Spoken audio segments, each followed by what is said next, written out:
My name is Jessica Hall. I'm 29, and until recently, I thought I had the perfect life, a loving husband, a cozy little house in a quiet suburb, and a future that felt secure.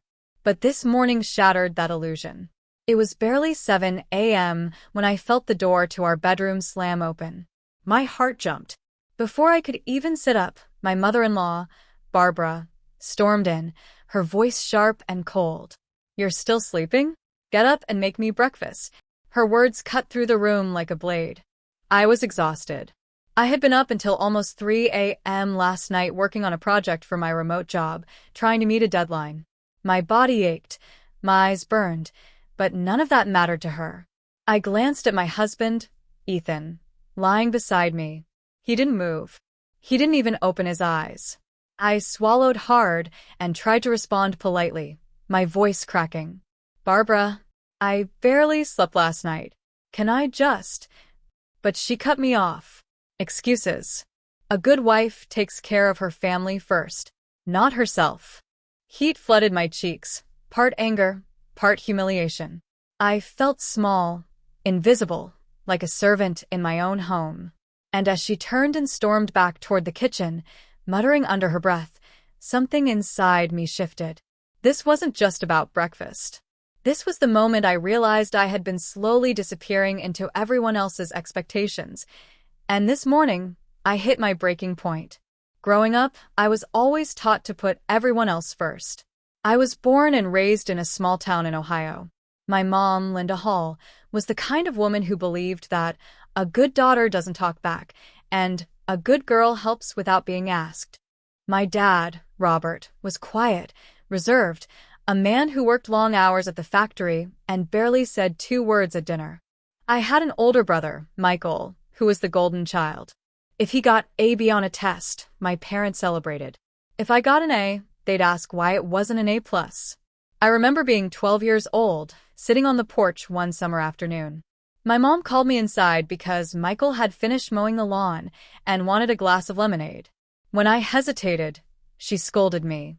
"Jessica, don't just sit there. Your brother worked hard. Go get him a drink." So I did. I always did. By the time I was in high school, I had learned to read the room, to be quiet when my dad was tired, to help my mom with house chores without complaint, to celebrate Michael's achievements even when no one noticed mine. I thought that was normal.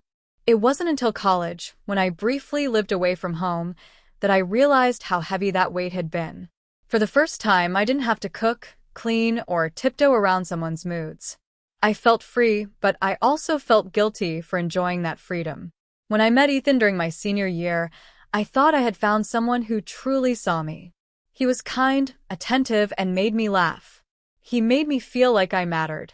But slowly, after marriage, that old dynamic crept back in. Only now, it wasn't my parents expecting me to serve. It was my mother-in-law. And just like my childhood, everyone seemed to think this was normal, except me. When Ethan and I first got married, I genuinely wanted to be a good daughter-in-law. Barbara lived just 15 minutes away, and she made it clear early on that she expected to be a big part of our lives. At first, I didn't mind. I would invite her over for Sunday dinners, ask for her favorite recipes, even let her teach me how to make Ethan's favorite meals. I wanted her to like me. But slowly, her suggestions became orders. If I cooked lasagna, she would comment that I should have made meatloaf because that's what Ethan likes. If I bought a new dress, she would tell me I should dress more modestly because I was a wife now. And if Ethan worked late, she would call me just to say, "Don't let him eat leftovers. Make him something fresh. A man needs a hot meal after work." I started working longer hours just to keep up with bills and save for the house we were dreaming of. But no matter how tired I was, I dragged myself into the kitchen every night. Sometimes I'd cry quietly while chopping vegetables, my tears mixing with the onions. One night, I stayed up until 2 a.m. preparing for a presentation at work. At 6:30, Barbara called, demanding I come over to help her clean out her pantry. When I said I couldn't because I had a meeting, she snapped. "Jessica, family comes first. Work can wait." Ethan heard the call. He shrugged and said, "Babe, she just wants to spend time with you." Can't you go after work? But after work, I was so drained I barely had the energy to shower, let alone drive over to scrub shelves in her kitchen. Each little moment piled up, brick by brick, until I felt buried under a wall I hadn't built. I started waking up with a knot in my stomach, dreading the day before it even began. And Ethan, he just didn't see it. Or maybe he didn't want to. By the time that 7 a.m. morning came, the one where she stormed into our room, I was already stretched to my limit. And she didn't even know it. That morning, Barbara's voice echoed through the hallway like a drill sergeant's command. I sat on the edge of the bed, staring at the floor, my hands trembling. I could hear her clanging pots in the kitchen, muttering about lazy wives and how girls these days have no respect. I turned to Ethan, hoping, praying, he would say something. Anything. But he just sighed, rolled over, and mumbled, "Just get up, Jess. It's easier that way." Something in me cracked. I stood up, my legs heavy but fueled by something deeper than anger. It was exhaustion, years of being overlooked, years of swallowing my voice. I walked to the kitchen. Barbara spun around, her face already twisted in disapproval. "Finally. Now hurry. The eggs won't make themselves." "Enough." My voice was louder than I expected. Her eyes widened. "Excuse me?" I took a deep breath, my heart pounding in my chest. "I'm not your maid, Barbara. I'm tired. I've been tired for months. And I am done letting you treat me like I'm less than a human being." For a moment, there was silence, a stunned silence, so thick I could hear my own breathing. Ethan had followed me into the kitchen, his face pale, but he said nothing. That silence hurt more than Barbara's words ever had. I grabbed my phone and my car keys from the counter. Barbara tried to speak, but I didn't wait to hear it. I walked out the front door, my slippers still on my feet, the cool morning air hitting my skin like ice.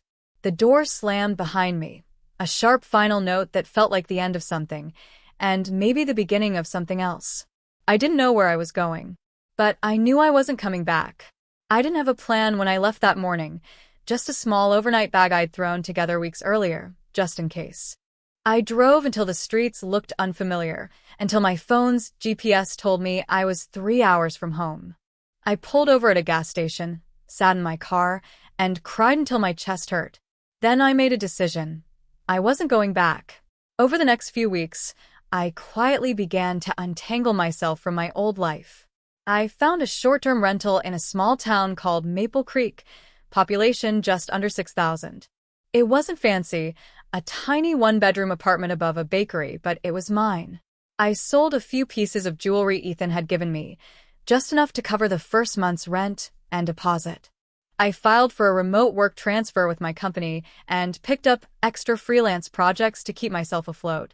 The first night I slept there, I heard the faint hum of the bakery ovens downstairs and the soft sound of crickets outside my window.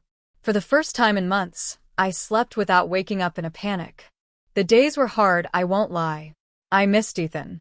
I missed the life I thought we were building together. There were mornings I stared at my phone, tempted to call him and apologize, to go back and pretend none of it had happened. But then I'd remember Barbara's voice, the look on Ethan's face, the silence that had felt like betrayal. I couldn't go back. Instead, I poured my energy into building something new. I started jogging in the mornings, something I'd never had time for before. I joined a small book club at the local library, where women my age welcomed me with warm smiles and homemade muffins. I learned to cook for myself, just for me, and sometimes I ate breakfast at noon simply because I could. Slowly, the weight on my chest began to lift. One day, as I was sipping coffee on my little balcony, I realized I was smiling, really smiling, for no reason at all. It was small, but it felt like freedom. It had been almost 3 months since I left when the calls started. At first, it was Ethan. Missed calls. Short texts. "Can we talk? You're overreacting, Jess. Please come home." I didn't reply. Then Barbara called, not once, but 6 times in a single day. I blocked her number. A week later, I got a message from my brother, Michael. "Mom said you abandoned Ethan. She's been telling everyone at church you ran off because you couldn't handle marriage." That one stung. I had worked so hard to be the good girl, the one who always put family first, and now they were turning me into the villain. One evening, Ethan showed up outside my apartment. I opened the door just a crack. He looked tired, disheveled, but there was something else, guilt. Jess, Mom didn't mean it. She's just old-fashioned. Can't we just move past this? Come home. She said she'll try to be nicer. That word, try, hit me like ice water. I shook my head slowly. Ethan, I didn't leave because of one fight. I left because no one, not even you, stood up for me. I can't go back to a house where my voice doesn't matter. He looked down at his shoes, silent. Before he left, he whispered, "You've changed." And he was right. I had. That night, I sat on my little balcony and watched the stars. I realized that his words, meant to make me feel guilty, actually felt like victory. Yes, I had changed, and I wasn't going back to who I used to be. It's been 6 months since that morning. The morning that changed everything. When I think back to the woman I was, standing in that kitchen with my slippers on and tears in my eyes, I barely recognize her. Back then, I believed my worth was measured by how much I could sacrifice, how quiet I could stay, how much I could endure. But here, in Maple Creek, I've built a different life.